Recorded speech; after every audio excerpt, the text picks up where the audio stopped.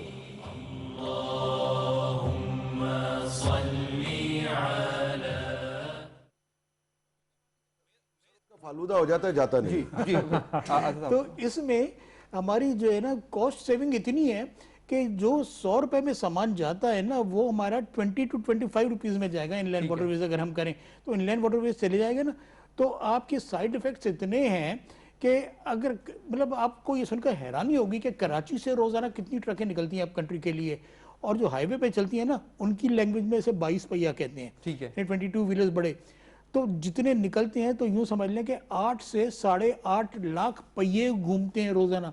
हमारी कितनी टायर की इंपोर्ट कम हो जाएगी, हमारे कितने फ्यूल की इंपोर्ट कम हो जाएगी, वो सेविंग अलग है। और ये जो इस पे खर्चा होता है ट्रांसपोर्टेशन का, ये अगर हम इनलैंड वाटरवेज पे थोड़ा सा इन्वेस्टमेंट की जरूरत है। और पंजाब में ये पूरा वैलिड है, हो सकता है सिंध में नहीं है। तो भाई अगर पंजाब में होने का फिर क्या फायदा है, इसलिए कि सामान तो चलेगा कराची पोर्ट से, गवादर पोर्ट से या पोर्ट कासिम से, तो यहाँ से तो ऊपर तक जा नहीं सकता। सो दैट आल्सो इंप्लाइज के with in the country different areas के अंदर स्ट्रीमलाइंड इंफ्रास्ट्रक्चर की अवेलेबिलिटी करना इज ऑफ। और इसकी उन्होंने बड़ा सही पॉइंट आउट किया है आसिफ साहब ने कि भाई ये 18th अमेंडमेंट कौम की भलाई देखो भाई, हम एक सूबे की क्यों बात करते हैं, हमको पाकिस्तान फलता फूलता चाहिए। भलाई नहीं हुई ना, except for the elite, nobody gained out of it. Public को क्या मिला? पब्लिक तो खराब ही हुई। Is the amendment for elites because उससे अब फाइनेंशियल रिसोर्सेज भी फेडरल गवर्नमेंट के पास नहीं रहे। By constitution you have to transfer it to provinces. Now when you are taking big projects, infrastructure project, जिसमें आप बाहर के ममालिक को इन्वाइट कर रहे हैं, तो आपके विद इन इंटरनली बहुत सारे पॉलिसी इश्यूज आ गए, कॉन्फ्लिक्ट ऑफ इंटरेस्ट आ गए। Is that correct sir? या इट्स डेलिबरेटली नहीं करना चाहते। What you can do about it? Let's say मतलब आई डिफाई दी, मैं अपोजिशन में हूं, मैं कहता हूं कि ठीक मैं कुछ नहीं करता, जाओ 5 साल। What you going to do about it? तो सर हमारा तो आती इनकम को हम खुद कम कर रहे हैं। अच्छा, एक और भी बहुत इंपॉर्टेंट पॉइंट है जो आपने हाईलाइट भी किया है अपने आर्टिकल्स में कि यहां से एक्टिविटी जनरेट करना बहुत जरूरी है, क्योंकि आपने डेट ले लिया तो आपका रीपेमेंट का मीटर स्टार्ट हो गया। सो अब यहां से जितना टाइम लगाएंगे, जैसे हमने पंजाब के अंदर कुछ रेल वे इंफ्रास्ट्रक्चर जो था और विद इन द सिटी जो ट्रांसपोर्टेशन इंफ्रास्ट्रक्चर था, उसमें डिले किया तो उसकी कॉस्ट बढ़ गई। तो आप जितना डिले करते जाएंगे उतनी आपको फाइनेंशियल बर्डन पड़ता चला जाएगा। इसमें जो हमारा डेप्ट क्लियरेंस की हमें इतनी इस वक्त शदीद ज़रूरत है कि एक्टिविटी हम जनरेट करेंगे तो हमारा रेवेन्यू की रोलिंग आएगी। रेवेन्यू की रोलिंग आएगी तो आप भूल जाएं कि आपको पैसा मिल रहा है और आप पैसा कमा रहे हैं।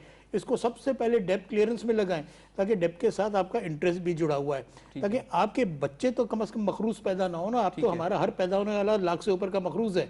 तो हमारे आने वाली नस्लें जो है ना, हमने जो कुछ भी किया अपने हरकतों की वजह से किया, हम अपने बच्चों को सजा ना दें इसकी।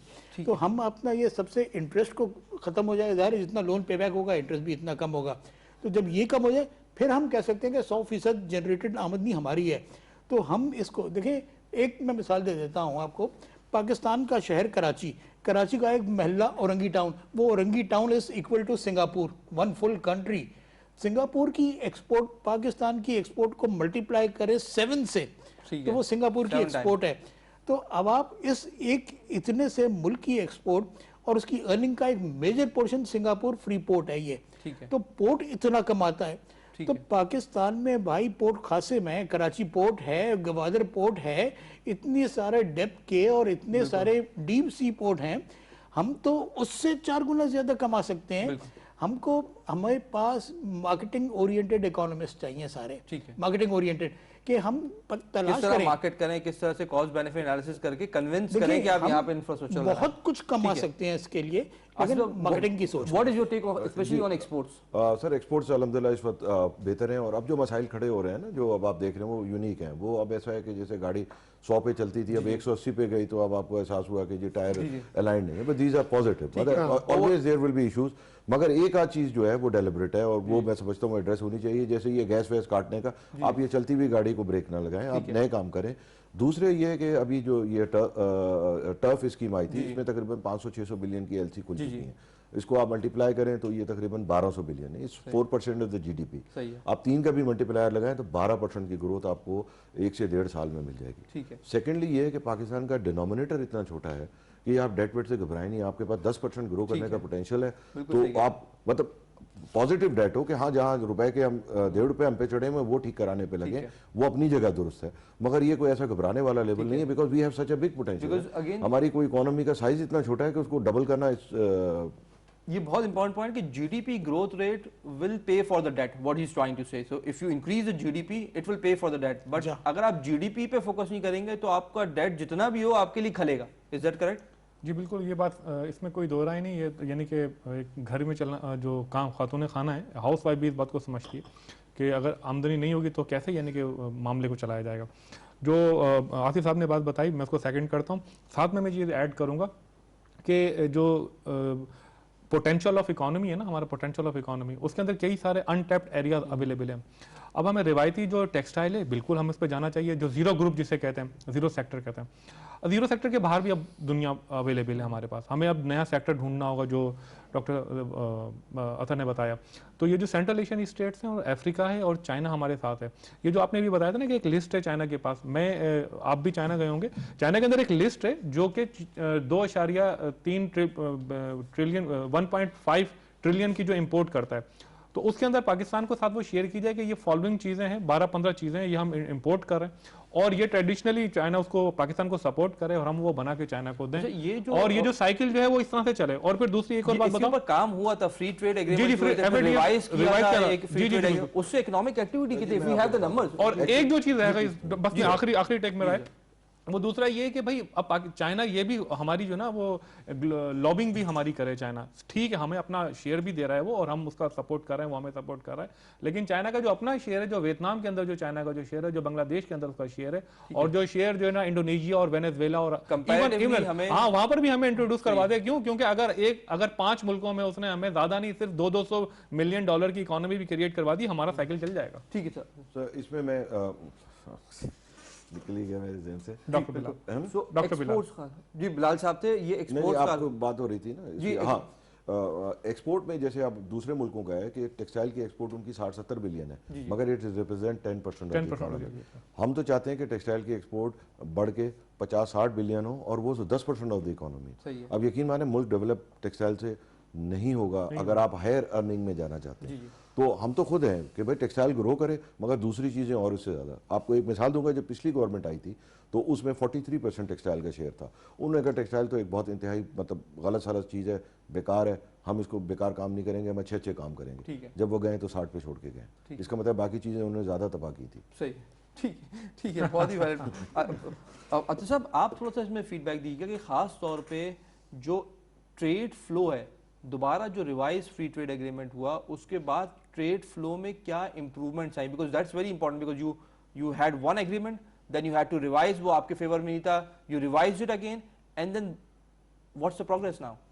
देखिए, प्रोग्रेस जो है ना हमारी ट्रेड निगोशिएशंस में अब जो हो रही है उसमें एक जो सबसे बड़ी रुकावट आ रही है ना कि हमारे पास पहला कंसिडरेशन देखें, ट्रेड में जब हम निगोशिएट करते हैं ना तो सबसे पहले हमें निगोशिएशन में ये बात ख्याल रखना चाहिए कि आप किस बेस पर एजेंडा तैयार करें निगोशिएशंस का, कि क्या इसमें कोई इकोनॉमिस्ट शामिल था। अब यहाँ पे हमारे पास मसला ये होता है कि हमने प्रायोरिटी ज़्यादा दी हुई है पॉलिटिकल निगोशिएशंस को और इकोनॉमिकल निगोशिएशंस को हमने प्रायोरिटी नहीं दी हुई है।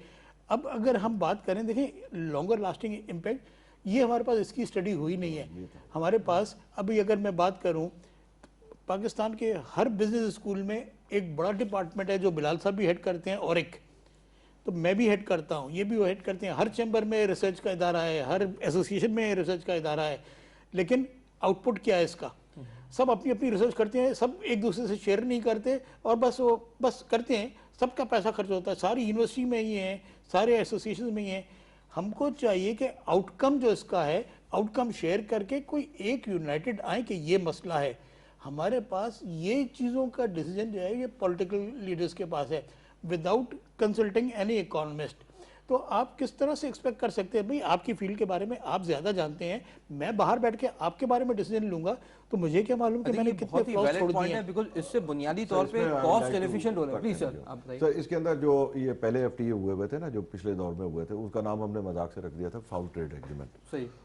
But I think so they have all been rectified, जिसमें इंडोनेशिया के साथ हमारा था, जिसमें हमारा मलेशिया के साथ था, जिसमें हमारा श्रीलंका का मैंने नहीं देखा, मगर ये है कि उसका भी हुआ है, वियतनाम, ये सारे रेक्टिफाई हो गए। मतलब एट द मोमेंट कोई बिजनेसमैन ये नहीं कह सकता कि जी फ्री ट्रेड एग्रीमेंट हमारा जो है वो पाकिस्तान के फेवर में नहीं है। This I like to bring it on record. बड़ी पॉजिटिव साइन है ना जी, बहुत पॉजिटिव है, and we should appreciate what positive has been done. अब अगर मैं इंडोनेशिया एक्सपोर्ट कोई चीज़ करने पाता हूँ, वो मेरी नलायकी है, वो मतलब एज अ नेशन के एंटरप्रेन्योर्स की डेफिशिएंसी है, व्हाटएवर, चाहे गवर्नमेंट कम एंटरप्रेन्योर हो। इसके बारे में मैं आपको सिर्फ इतना बता दूं कि देखिए, ये बिजनेसमैन को गाइड करे तो बिजनेसमैन को तो बिजनेस करना है, वो तो करेगा। आपको सुन के बड़ी हैरानी होगी कि पाकिस्तान की टोटल ट्रेड को अगर हम देखें ना तो 80% of the trade carried out in Pakistan, वो जो है हमारी 20% ऑफ द कंट्रीज के साथ होती है, और यही वाइस वर्सा फिगर होता है। 20% of entire Pakistan is carried out with remaining 80% of the countries.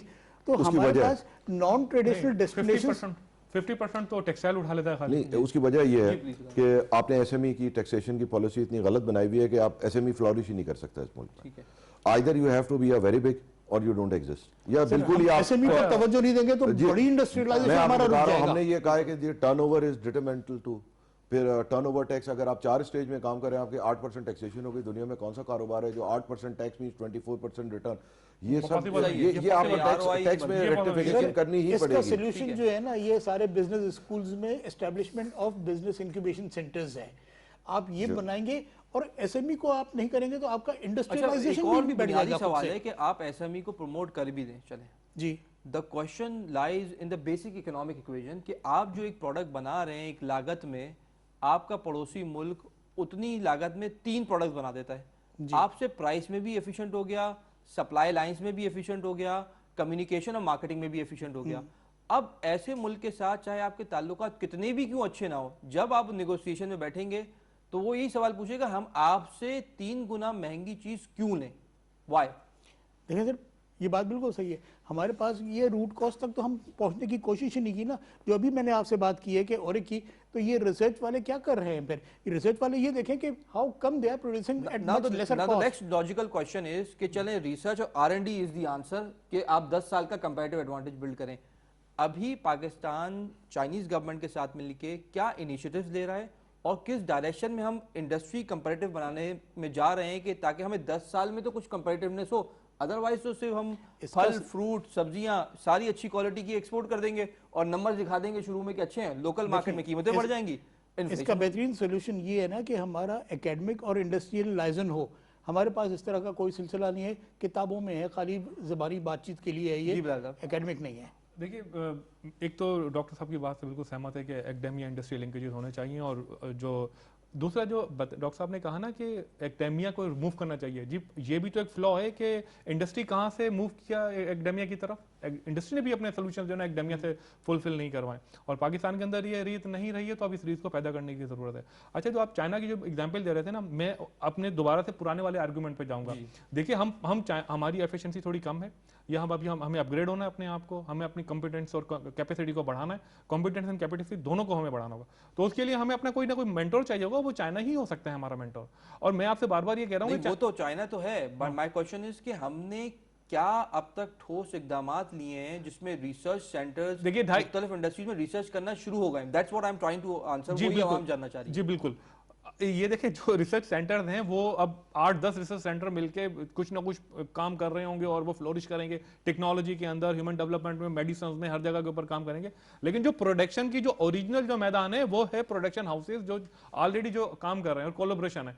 तो मेरा ये आर्ग्यूमेंट है कि अगर मिसाल के तौर पर प्लास्टिक इंडस्ट्री हम चाइना से इंपोर्ट कर रहे हैं $4-5 बिलियन की, तो हम चाइना को ये बोलें कि आप अपने प्लांट पाकिस्तान में लगाएं, यहीं प्रोडक्ट्स करें, हम यहाँ पे कंज्यूम कर लेंगे और आप यहाँ से दूसरा मुल्क भी एक्सपोर्ट कर लें, हम टेक्नोलॉजी ट्रांसफर भी हो जाएगी और मेरा भी भला और आपका भी भला। नेक्स्ट लॉजिकल क्वेश्चन है कि since your economy is inefficient, तो आप कह रहे हैं कि एक आपका दोस्त ममालिक आके वो एफडीआई लाए, ओनरशिप ले और रिपैट्रिएट करे, और उसमें हम भी तो कंज्यूमर हैं उसके, हम भी तो कंज्यूमर हैं। दैट्स अनदर आर्गुमेंट कि आपने एक जगह खुद एफिशिएंट नहीं हो सकते थे, तो आपने टेक्नोलॉजी ट्रांसफर भी नहीं कर सकते थे, तो आपने कहा कि you establish N FDI. I think so I will just make it a chicken and egg case, which come first. तो एफिशिएंसीज बढ़ती भी हैं जब आपके पास इन्वेस्टमेंट आएगा। Investment is the name of increasing the efficiency.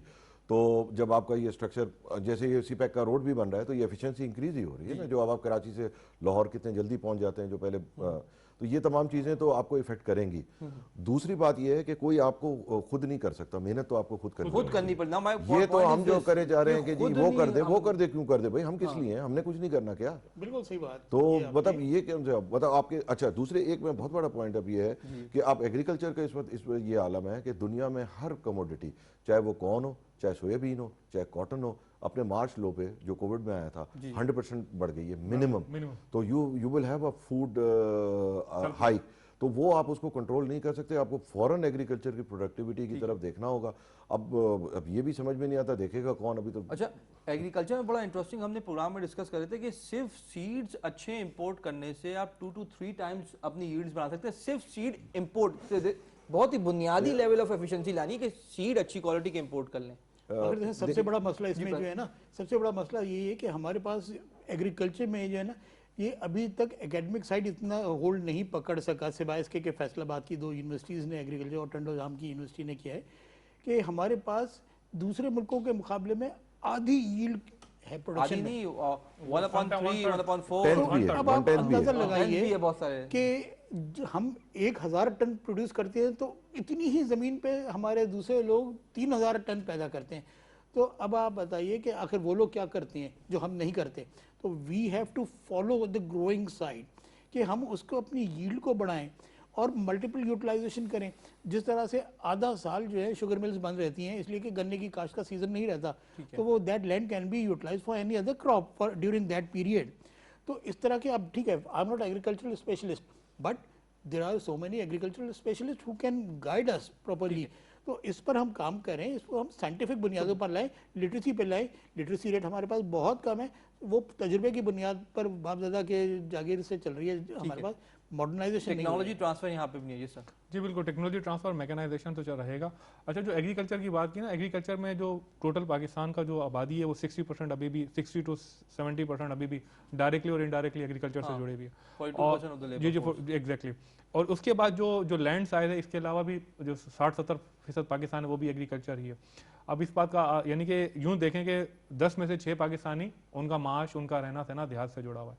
और देहात का जो ह्यूमन डेवलपमेंट इंडेक्स है वो तसल्ली बख्श नहीं है। तो आपको दोनों तरफ ही काम करने होंगे, एक तो ह्यूमन डेवलपमेंट वहाँ पे करनी होगी। आप कैसे ये कह सकते हैं कि सिर्फ और सिर्फ एग्रीकल्चर उनकी खाद के ऊपर तो काम करें और उनकी वॉशरूम और सैनिटेशन के ऊपर काम ना करें, ये मुमकिन नहीं है आपके लिए, ये कॉम्पेटेबल नहीं है। ये तंजानिया और सोमालिया के अंदर भी जो एग्रीकल्चर जो रेवोल्यूशन कह लें या पॉजिटिविटी कह लें वो आई है, वो दोनों डायमेंशन से आई है। कि फार्मर की ज़िंदगी के ऊपर भी एड्रेस किया है, फार्मर की लैंड के ऊपर भी एड्रेस किया है। दोनों को कनेक्ट करेंगे तब जाके तरक्की आ सकती है, वरना बराबर वाले इंडिया के अंदर जो है वो पिछले 35 दिन से एक धरना चल रहा है। उस धरने के जो स्टेटिस्टिक्स आप निकाल के देख लें तो वो ट्रैक्टर वाला जो मार्च है उसके जो कंक्लूजन्स हैं वो तसल्ली बख्श नहीं है। इसके बावजूद हम ये क्लेम करते हैं कि इंडिया का जो है वो एग्रीकल्चर पाकिस्तान से अच्छा होगा, लेकिन उसकी जो प्रोडक्टिविटी आप देख लें किस किस्म की आ रही है। वजह ये बहुत से क्रॉप्स में बराबर जी इतनी ज्यादा फर्क नहीं है। हाँ, उसमें जो किसान की हालत है वो बुरी है, जबकि एग्रीकल्चर जो लैंड की हालत है वो अच्छी है। तो ये भी कंपेटेबल नहीं है, ये भी खतरनाक है, ये भी एक बम है जिसके ऊपर बैठा हुआ है हमारा एग्रीकल्चर का सिस्टम, जो ब्लास्ट होने की सूरत के अंदर जबर नुकसान पहुंचाएगा। अच्छा, ये सब चीजों को एक जगह पे कंक्लूड करें तो उसका हल क्या होगा? उसका हल यही होगा ना कि आपको सोशियो इकोनॉमिक डेवलपमेंट इंस्टॉल करनी होगी, सोशियो इकोनॉमिक डेवलपमेंट का पहिया चलाना होगा। जाहिर है हमें इसके बगैर हमारे पास सोल्यूशन नहीं है। नेक्स्ट लॉजिकल क्वेश्चन इज कि सोशियो इकोनॉमिक डेवलपमेंट का पहिया आप कैसे चलाएंगे जब हेल्थ पे बजट में कुछ खर्च करने को नहीं बच पा रहा, जब एजुकेशन अगर 18 अरब रुपए एंड जो खर्च किया जा रहा है वो भी वही सूबों में इनएफिशिएंटली यूटिलाइज हो रहा है। जी सर, व्हाट्स योर टेक? इसमें सर मैं आपको एक बात बता दूं कि बहुत सारी चीज़ें तो ऐसी हैं कि जो डूएबल हैं, जिसके अंदर कोई रिसर्च ही इन्वॉल्व नहीं है। ठीक है। मसलन ये है कि आपका बहुत बड़ा इंक्रोच हुआ है land, agriculture land towards colony, जिसका मर्जी खेत काटा, आम का बाग कटा और कॉलोनी बन गई। ठीक।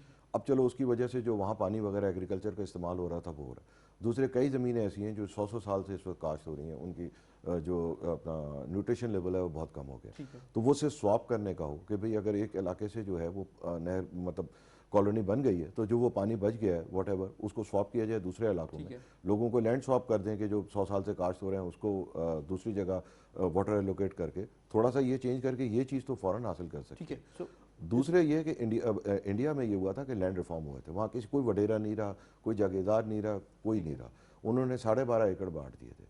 प्रॉब्लम यह है कि इन 60 ईयर्स वो 12.5 एकड़ अब घट के लोगों के 1.25 एकड़ हाथ में। सही। तो 1.25 एकड़ पे सस्टेनेबिलिटी ऑफ लाइफ जो है ना वो किसी फार्मर की बड़ा मुश्किल है। मेरे ख्याल में वहाँ एवरेज होल्डिंग एक आदमी के 4 बच्चे तो वो 4 एकड़ हो गया, 4 के 4 हुए तो बस अब आप समझ लें कितने एकड़ रह गए। ठीक है। सो आई थिंक दोनों एंड पे like while we are analysing the impact of CPEC, बहुत सी इन्वेस्टमेंट्स आ रही हैं, बहुत सा debt we are accumulating and then investing in the productive sources and productive projects. दूसरी जानिब internally we have to bring a lot of efficiencies within our country, within our sectors. Provinces को खड़ा होना पड़ेगा यहाँ से ताकि आप सिपेक का फायदा उठा सकें, because you can not go back to China और बोल सकें कि अब ये सिपेक का हमें बेनिफिट नहीं हुआ। चाइना विल से कि आपने इंटरनली इसको सही तरीके से यूटिलाइज ही नहीं किया। What's your feedback? देखें, जैसे अभी मैंने आपसे ये बात की है ना कि we need to have marketing oriented economist, तो उसमें हमें we have to think and develop new ways and avenues for generating our revenues, ताकि हम वो तरीके बनाएं। हमारे पास सारी चीज़ें हैं। अब इंटरनल एफिशिएंसी जो है हमारे पास, जो एक फाइल मूव करती है तो उसमें ही दिन लग जाते हैं। अब जब से हम सीपैक की बात कर रहे हैं तो इसमें और बहुत सारे ममालिक इन्वॉल्व हैं। अब हमारा ये जितनी भी हमारी नाअहली थी हम घर के अंदर तो बर्दाश्त कर रहे थे और बर्दाश्त कर लेंगे, लेकिन अब हम दुनिया के साथ डील कर रहे हैं तो दुनिया हमारे लिए अपनी स्पीड कम नहीं करेगी, दुनिया अपनी स्पीड पे चलेगी। और जब वो आके हमारे इंटरनल काम की वजह से, देखिए हमारे अंदर का काम करने के लिए कोई बाहर से नहीं आएगा, हमको अपने अंदर वो बाहर के तमाम लोगों की पॉजिटिव सलाहियतें डेवलप करनी होंगी ताकि हम we come with the pace of the world. तो हमको अपनी HR डेवलपमेंट करनी होगी to come at par with the rest of the world, कि हम अपनी HR को डेवलप करें, अपनी नॉलेज को डेवलप करें, अपने आउटपुट को डेवलप करें। कि अगर दुनिया तो हमको देने को तैयार है, लेकिन हम अपनी इनएफिशिएंसी से अगर वो लेना नहीं चाहेंगे तो फिर तो कुछ नहीं होगा, अंधेरों को बुरा कहने से अपने हिस्से का दिया आपको जलाना होगा। आपका फाइनल फीडबैक? मेरा फाइनल फीडबैक ये है कि बहुत सारी चीज़ें डिस्कस हो गई हैं, लेकिन एक चीज़ जो मैं रेकमेंड करूँगा गवर्नमेंट को भी, हर एक कोई अपोजिशन हो, गवर्नमेंट उसमें सब शामिल है, मैं भी शामिल हूँ, मीडिया शामिल है, टेक्नोलॉजी जो है हमें इंस्टॉल करनी होगी अपने सिस्टम के अंदर। गवर्नेंस जो ना बगैर टेक्नोलॉजी के मुमकिन नहीं रही। ठीक है। आप अब फाइनेंशियल गवर्नेंस हो, टेक्नोलॉजिकल गवर्नेंस हो, वाट एवर गवर्नेंस हो, इवन ये कि पानी पीने के साफ पानी की भी गवर्नेंस हो, वो आपको किस टेक्नोलॉजी के रास्ते से ही जाना होगा। जो 22 करोड़ पाकिस्तानी है उसको तकसीम करने के लिए और अकाउंटेबिलिटी और ट्रांसपेरेंसी लाने के लिए आपको टेक्नोलॉजी इस्तेमाल करनी होगी। और जब आप टेक्नोलॉजी इस्तेमाल करें तो उसको उस तरीके से इस्तेमाल करें कि वो एफिशिएंटली जो है ना प्रोडक्टिविटी भी बनाए। तो जाहिर है आप आधे से ज्यादा निजाम जो है ना आपका लीकेज का वो खत्म होगा। बहुत इंपॉर्टेंट पॉइंट है। आपका फाइनल फीडबैक। ये मेरे हिसाब से सीपैक पाकिस्तान की तारीख में एक ऐसा तोहफा है जो हमें मिला है। अब हम इस्तेमाल ना करें तो वो हमारे अपनी हार्ड बदकिस्मती हो। मतलब इसमें हम किसी को ब्लेम नहीं कर सकते। It's just like I take a loan and establish a factory and if I am unable to run I will blame the bank जी you have given me loan. It's completely उसके terms बहुत अच्छे हैं, ऐसी कोई बात नहीं है। इतनी बड़ी फैसिलिटी है, इतने बड़ी हमें वन टाइम लैंडिंग मिली है, इंफ्रास्ट्रक्चर सब एक साथ हुआ है। तो इसके कमिटमेंट है, डिप्लोमेटिक सपोर्ट है, रीजन में आपको स्ट्रेंथ मिल रही है जी बिल्कुल बहुत सारा है, वो पॉलिटिकल स्ट्रेंथ आपकी बिल्ड हो रही है। अब उसके बाद अगर आप उसको इस्तेमाल ना करें तो वो आपकी अपनी बदनसीबी है। ठीक है। ऑन दैट नोट बहुत बहुत शुक्रिया आसिफ साहब प्रोग्राम में शामिल होने का। It was wonderful talking to you Bilal साहब। It's always great talking to you. Atta साहब बहुत ही अच्छी सहासल गुफ्तगू रही है आपके साथ, खासतौर पर सिपैक पे, बेल्ट एंड रोड इनिशिएटिव पे। नाज़रीन, you have to understand one thing, when you take loan from any country, आपका इस्तेमाल करना उसको बेहतर तरीके से और रीपेमेंट प्लान बनाना ये आपकी जिम्मेदारी है। आप you can not go back to the country कि हम इसको चूंकि एफिशिएंटली यूटिलाइज नहीं कर पाए, इस वजह से ये डील अच्छी नहीं थी।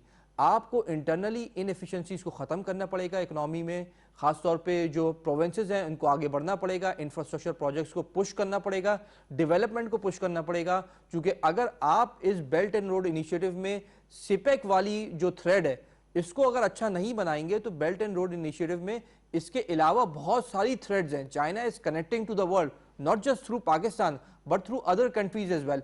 तो वो उन रूट्स को ज्यादा इस्तेमाल करना शुरू करेगा और खासतौर पर जिन ममालिक में आप जाके सिपेक की मार्केटिंग करेंगे वो आपसे यही सवाल पूछेंगे कि आपने अपना इंफ्रास्ट्रक्चर कैसा बनाया। So Pakistan has to work on that front. सूबों को मिलकर इसके ऊपर बहुत ही ज्यादा तेजी से डेवलपमेंट फ्रंट पे काम करना होगा, because that is what you are going to market to the world when it comes to China Pakistan economic corridor. इसके साथ ही नाज़रीन अब हमारे प्रोग्राम का वक्त खत्म हुआ चाहता है। अपने मेजबान बाकर अब्बास जाफरी को इजाजत दीजिए। अल्लाह हाफिज।